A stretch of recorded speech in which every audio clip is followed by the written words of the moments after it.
catching up with the latest news? Hey Afi. Yeah, I like to keep up to date with current affairs. What's up? Alright, I have a couple of questions. Can you spare some time? Let's do it. As a regional marketer for Korea, Hong Kong and Taiwan, what's your top 3 do's and don'ts of marketing? Sure. Well, some do's. Context is key, right? So I always believe that marketers should always be in touch with the customers. So we should always understand our customers' challenges and needs. And with that, I think localization is a must-have as well, right? We always need to be relatable to them and speak their language as well. Some of the don'ts, I only have one don't, which is, not to have our heads too high in the cloud. Sounds solid. Share one career milestone that you're quite proud of. That's easy. So having the privilege of kickstarting our out-of-home ads in the region. Amazing. If you were to choose only one mode of marketing Zoho products, what would it be? Same thing there. So having Zoho big and clear right on the billboard. Superb, kid.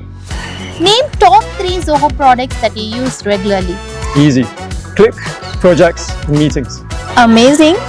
You said that you've done a lot of out-of-home ads, right? What's your mantra to delivering contextual advertisements? Keeping things simple, clear, and concise. I think because out-of-home ads, billboard ads, you only have so much space, right? So making sure that you have simple messaging, but the value proposition is there. That's key. Cool. What's one learning you take away from Zoho?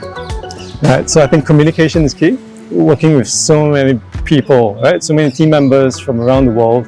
So I'm really grateful that Zoho has that we can actually be on the fly, be on the go, but still be able to maintain clear communication. That's key. Great. I have a few rapid-fire questions. Just answer it as fastly as you can. If you were to become the face of a Zoho product, which one would it be? Zoho projects. Meetings over Zoho Click or Zoho Meeting? Ooh, that's tough. Click. The most difficult part of managing marketing across countries? I think one of it is language and culture as well. Okay, my final question. What's your secret to balancing work and hobbies? No big secret, just making sure that you force yourself to do it. Thank you, kid. Oh, good. Thanks, Afi. I'll let you catch up with your newspaper then. All right.